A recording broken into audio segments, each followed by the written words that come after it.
Alright, hi everyone. So, as you've probably seen by now, I was at this year's Summer of Sonic event. Yay! And I was there doing the Buzz Bombers quiz again, as well as helping out on the day, making sure everything ran as smoothly as possible. Anyway, I thought I would show you what was, well, kind of a tradition after Summer of Sonic now with me. I thought I would show you what was inside this year's Summer of Sonic goodie bag, as well as a couple of other things that I managed to pick up on the day. Now, as you can see, this is the goodie bag that you got as you went in. Everybody that attended this year got one. Yay! And it's pretty cool, I like it. It's just the Sonic face on there, and you got the Summer of Sonic logo down there. Alright then, so, oh yeah, it's a tote bag as well, fabric bag. Alright then, so let's have a look what's inside. Now the first thing you get is one of these Sonic hats, which have lately been given out at every single Sega and Sega event and Sonic event everywhere in the world. Yeah, I think the idea was they would hope that people would wear these or either completely throughout the day, or at the end of the day everybody would wear them. But what happened is the room gets quite hot. Obviously you've got nearly 1,000 people in there, so not many people were wearing them. However, if you check out my Summer of Sonic tour video, you will actually see a security guard who worked at the building. He didn't work for Sega and he wasn't involved with the volunteer staff, who actually had one of these on all day long. That guy is awesome. Okay, so there's that, the Sonic hat. And what else do we have in here? Okay, we have the event program. I got introduction here from from Adam Toff and Rory Jocelyn. Yeah, Adam actually asked me for some advice on how to write this, and I just gave him a load of stupid jokes that he hasn't used.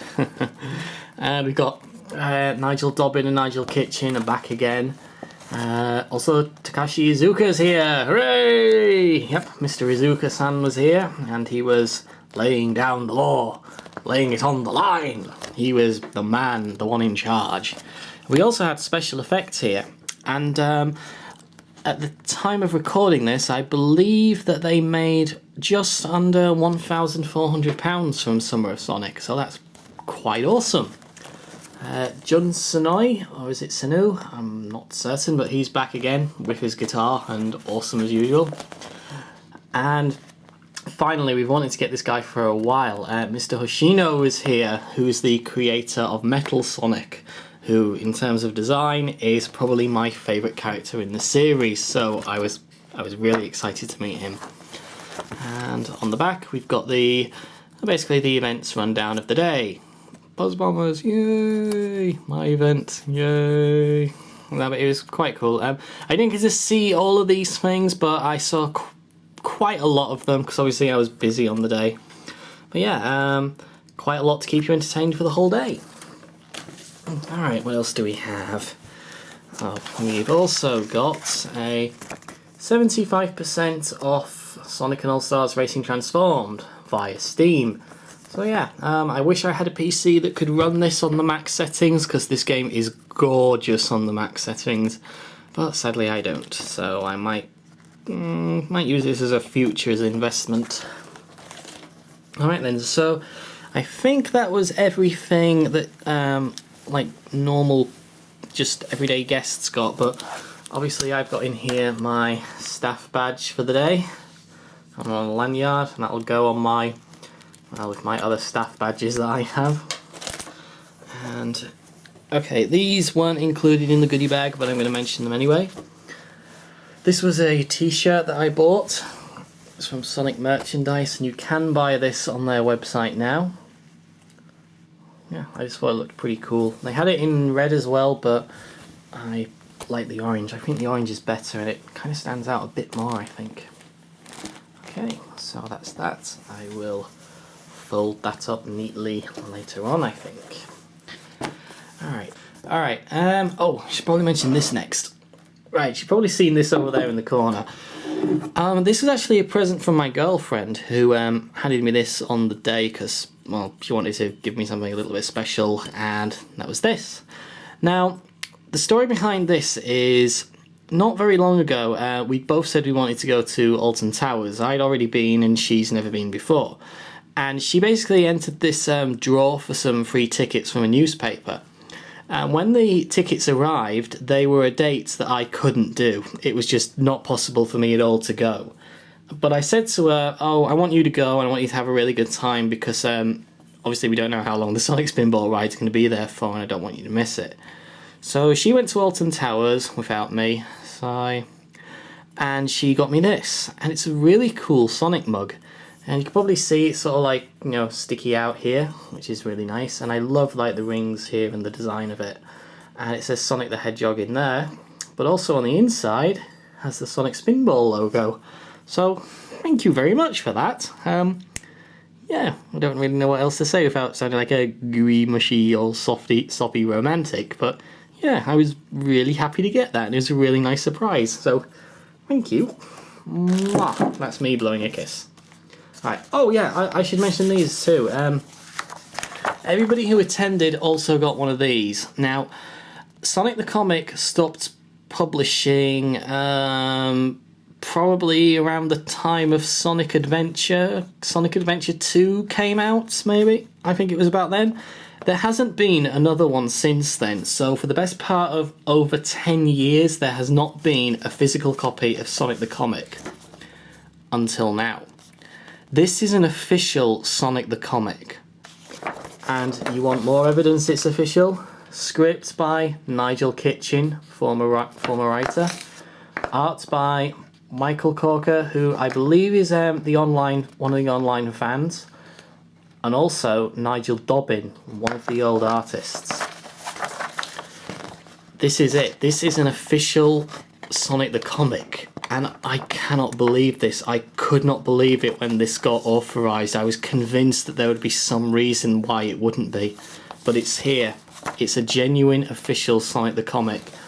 And my girlfriend, again, she was at Summer of Sonic this year and she was so lovely. She waited in the line to see Nigel Dobbin, Nigel Kitchen and Ferran Rodriguez. I think it's Rodriguez. I hope it is, otherwise I'm going to... Oh, I feel awful if it's not. Anyway, and she suddenly realised, oh, I forgot to ask them to sign your copy. And I said, oh, don't worry, it's fine, I'll try and work something out. And she said, no, give me a comic, I'll go wait again. And she waited in line again for me because I was so busy, I just didn't have time to wait because I was that busy with other stuff on the day. And she got Nigel Kitchen and Nigel Dobbin to sign my copy. And I was over the moon, I couldn't believe it. And what I love is at the bottom it used to say every fortnight, now it says every 20 years. I just thought that was a lovely little touch. Next up is Sonic the Comic. Now before you all think, well, you just showed that, or how did you get two? Let me explain. When these came back from the printers, there was a huge mistake. They'd only printed half the issue. This isn't the full issue, so there was a huge mistake. And there was about 1,000 of these that had been printed, and they'd been printed incorrectly. So it was a case of, oh god, get back to the printers and order some more urgently. However, we had all these comics left over that obviously we couldn't give out. So the guy that was the main organiser just said, look, if any staff just want to take one each, go ahead. So I picked up one. So this is my glitched official comic, which I just think is amazing. Staying on the subject of comics, got these. Now, this is my issue 1. It's in near mint condition, it's not perfect. And I've tried to get as many of the former artists and writers to sign it as possible. We've got up there Nigel Kitchen, Lou Stringer. That's Peter Richardson's scribble, who did Streets of Rage. And... oh damn, oh yeah, we've got Nigel Dobbin down there as well. For a minute I thought I'd forgotten about him. And I also managed to get Ferran Rodriguez to sign it. Yay! Okay, if I say Rodriguez and it's not that, I apologise greatly, but I think that was his surname. So yeah, Ferran signed my copy of issue 1. And he also signed this. my issue 184. Now, how this came about is I was just carrying some stuff through, mainly my own stuff, and Ferran was there, and I just kind of wanted to say hello to him. I didn't really plan on getting anything signed from him, or it was just literally I wanted to go say hello to him because I haven't met him before, and I kind of do it to all the guests anyway. And I just said, I really liked your artwork. It was a big part of my childhood growing up, and I just wanted to thank him for all the wonderful memories. And he said, oh, that's fine. And he said, oh, are those your comics? And he saw it with the stuff I bought in the hope to get signed. I actually had a book with me and a bunch of other stuff. And I said, yes, they are. And he said, would you like me to sign them? I said, yes, please. And he just took them and signed them.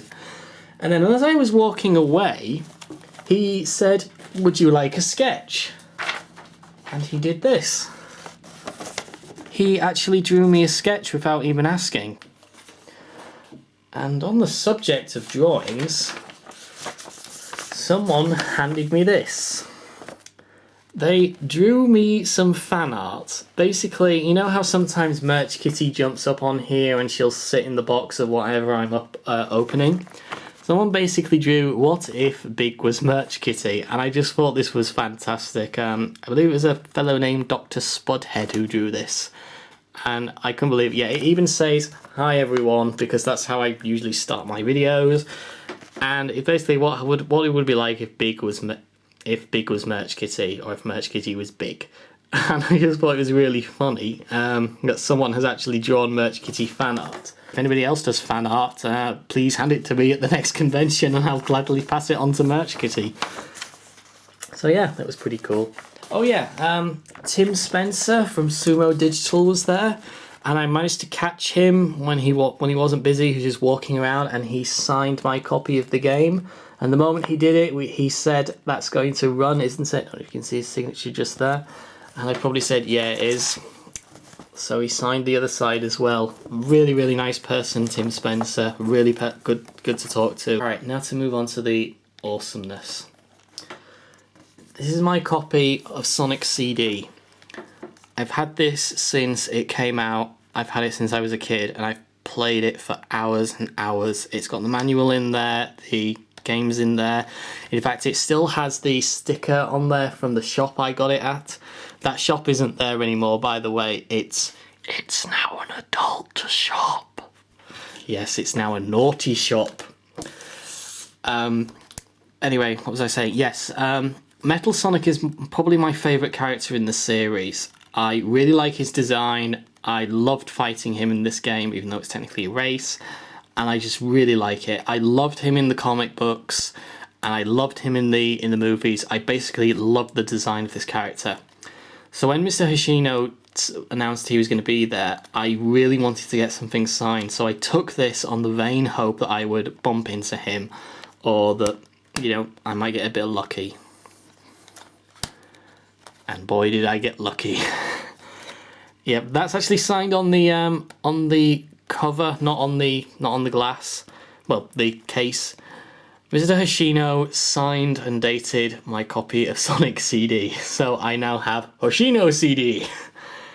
And I couldn't believe this. But it doesn't end there. I had with me this book. Now, I met him at the end of the day. He basically came into the staff area along with Mr. Izuka.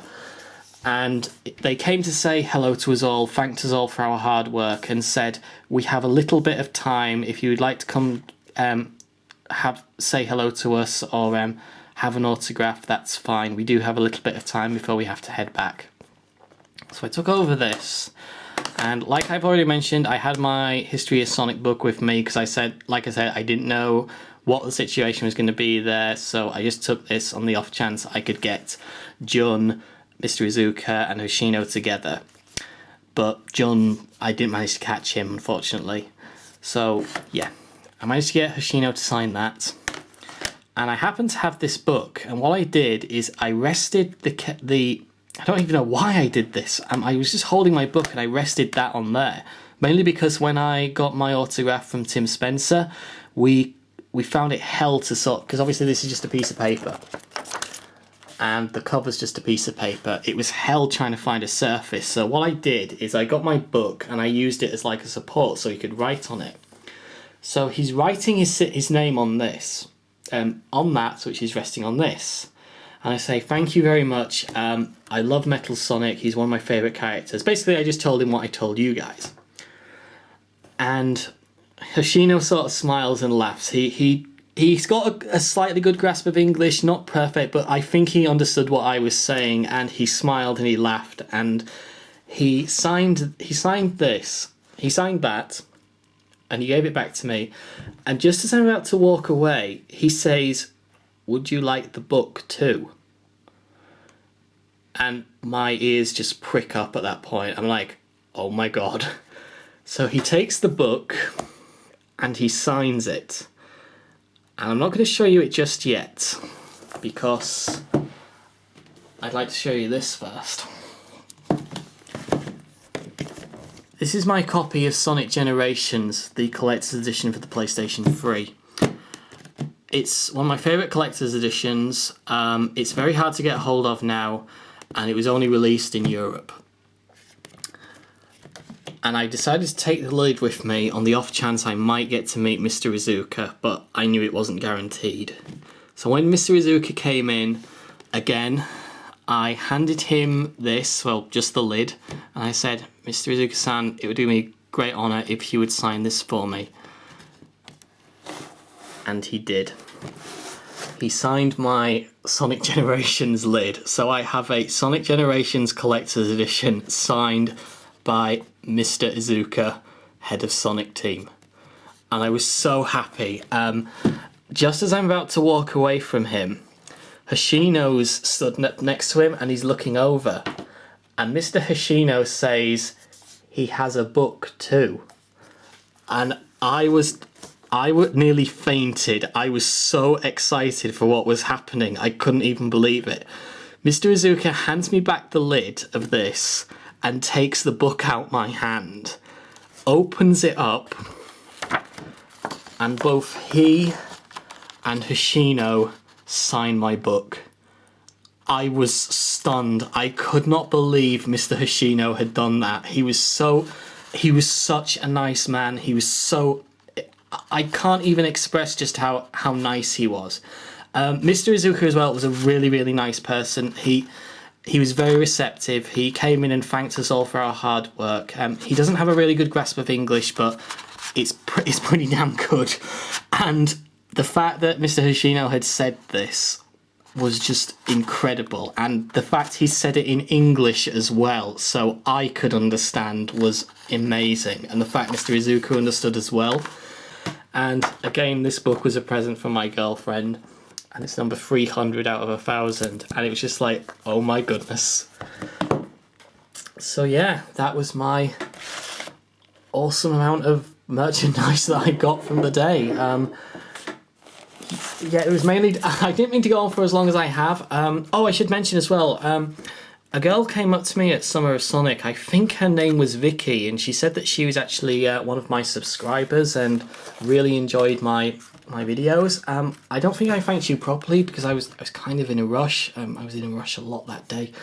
But thank you so much for what you said. It was really nice, and I'm kind of glad that this isn't going to waste, that someone is kind of watching it. Okay guys, I think I've gone on for far too long now. Thank you so much for watching, and 2014 anybody? So thank you very much for watching. If I've missed anyone out that I promised I would give a shout out to, I apologise so much. But thank you very much for watching, and I hope to see you again next time. Goodbye. Okay, I know you didn't want to go to Summer of Sonic because you were busy sunbathing, but look, someone drew you a picture. What do you think?